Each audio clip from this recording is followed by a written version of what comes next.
नमस्कार. तर या पार्ट 2मध्ये आपण उरलेली नथ तयार करून घेणार आहोत. जर तुम्ही पार्ट 1 पाहिला नसेल तर नक्की पहा.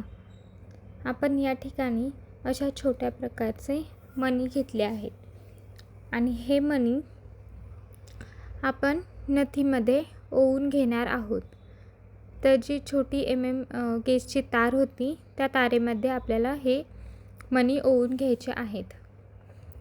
यानंतर तारेभोवती असा गोलाकार वेढा तयार करून घ्यायचा आहे आणि तो नथीच्या खालच्या तारेला म्हणजे मोठ्या तारेला गुंडाळून घ्यायचा आहे. म्हणजे आपण जे मणी ओवले आहेत ते व्यवस्थित तारेला पॅक होतात. यानंतर आपल्याला त्या मण्यांच्या मधून म्हणजे जो लूप केला आहे त्यामधून वायर काढून घ्यायची आहे आणि आपल्याला हवे इतके आपण टाईट करू शकतो, जेणेकरून नथ हलणार नाही आणि व्यवस्थित दिसेल. म्हणजे ते नथीमध्ये जे मणी आपण ओवले आहेत ते बिलकुलही हलता कामा नये. अशा प्रकारे आपल्याला ते नथीच्या तारेला पॅक करून घ्यायचे आहेत. तर व्हिडिओमध्ये पाहू शकता मी कशा प्रकारे छोटी तार मोठ्या तारेभोवती गुंडाळून व्यवस्थित पॅक केली आहे. यानंतर आपण येथे हा स्टोन लावून घेणार आहोत. तर स्टोनही व्हिडिओमध्ये दाखवल्याप्रमाणे आपल्याला पॅक करून घ्यायचा आहे. वस्तू कोणतीही असो, स्टोन असो किंवा मणी असो किंवा मोठा बीड्स असो, आपल्याला त्यामध्ये जिथे जिथे जागा दिसेल तिथून छोटी तार काढून आपल्याला व्यवस्थित मोठ्या नथीच्या तारेभोवती आपल्याला पॅक करून घ्यायचे आहे. म्हणजे आपली नथ व्यवस्थित दिसते व कोणताही मणी पडत नाही किंवा तार कोणत्याही ठिकाणी आपल्याला बाहेरून दिसत नाही. सर्व नथ फिनिशिंगमध्ये दिसते. आता आपण त्याच पद्धतीने दुसऱ्या मण्यालाही पॅक करून घेणार आहोत.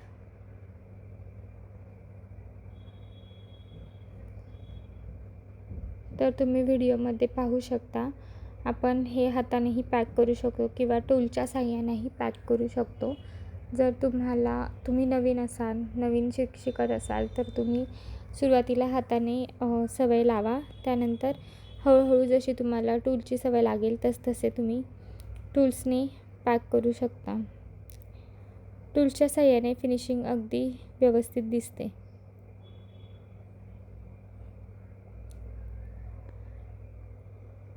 या ठिकाणी माझे हे 2 स्टोन नथीला लावून झाले आहेत.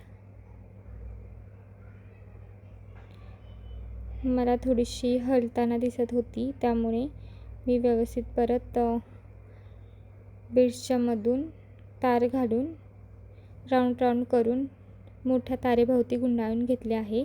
यानंतर दोन्ही तारा एकत्र पकडून यामध्ये ओवून घेतले आहेत.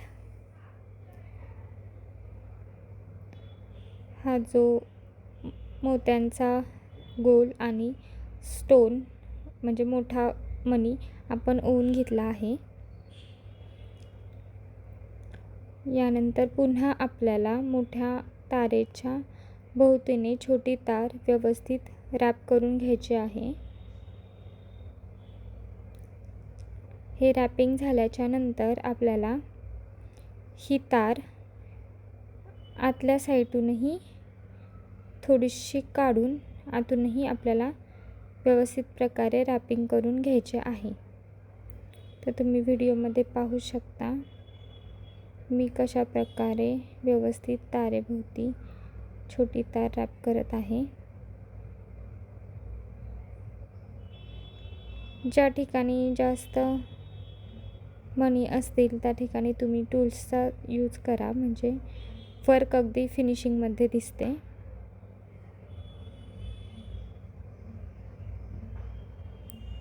तर अशा प्रकारे आपली नथ नथीमध्ये जी डिझाईन करायची होती ती आपली इथे रेडी झालेली आहे. यानंतर आपल्याला दुसरा भाग कसा बनवायचा हे शिकायचे आहे. तर तुम्ही पाहू शकता आपल्याला नथीचा आकार देऊन घेतला आहे. त्यानंतर एक्स्ट्रा जी वायर उरते ती आपल्याला कटरच्या साहाय्याने कट करायची आहे.